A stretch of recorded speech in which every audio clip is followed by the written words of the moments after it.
আসসালামু আলাইকুম friends, welcome to my channel. আজকের আমার রেসিপিটি হচ্ছে নিম বেগুন। তো নিম বেগুন বানানোর জন্য আমি নিয়ে নিচ্ছি একটি বেগুন, আর সঙ্গে নিয়েছি এক আটি নিম পাতা। এগুলো বাজার থেকে কিনে নিয়ে আসা ফ্রেশ নিম পাতা, একদম কচি।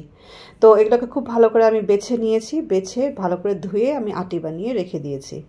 আর এই তো 3টে লঙ্কা নিয়েছি কাঁচা পাকা, ঝালের জন্য। আপনারা ঝালের জন্য যেটা প্রয়োজন ততটুকুই নেবেন। আর একটি পেঁয়াজ। তো প্রথমে আমি বেগুনটাকে এভাবে ডুমো ডুমো করে কেটে নেব।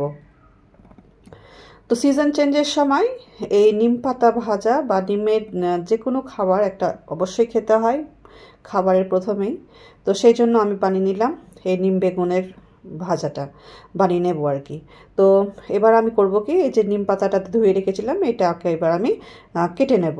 আপনি চাইলে পারে এমনি ছাড়িয়েও ওটাকে রান্না করতে পারেন। তো আমি এভাবে কুচি কুচি করে কেটে দেব। তো কচি নিম পাতাগুলো এভাবে কুচি কুচি কেটে দেব। আর এই যে নিম পাতা এগুলোকে বাকিগুলো আমি এভাবে ছাড়িয়ে নেব।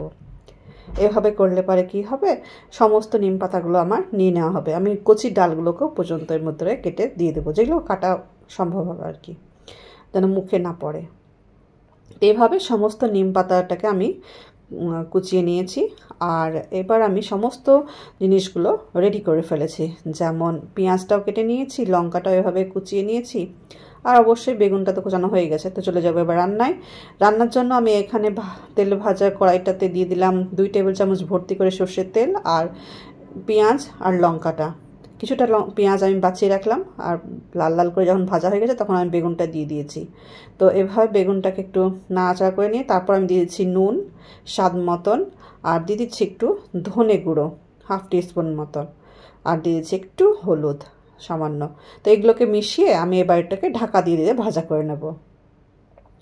তো সম্পূর্ণটা আপনাকে দেখালাম না, জাস্ট এটা ভাজাই তো করতে হবে, সেজন্য একটু ঢাকা দিয়ে ভাজা করে নিয়েছি। আর এবার আমি করব কি, যখন আমার 70% বেগুনটা যখন ভাজা হয়ে যাবে তখন আমি এতে বেঁচে রাখা পেঁয়াজটা দিয়ে দিলাম, আর নিম পাতাগুলো দিয়ে দিলাম ভাজা জিরের গুঁড়ো।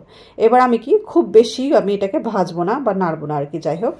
তো বেশ একটু ঢাকা দিব 1-2 বার, আর একটু নাড়াচাড়া করবো যেন বেগুনগুলো এই নিম পাতাগুলো সেদ্ধ হয়ে বেগুনের গায়ে লেগে যায়।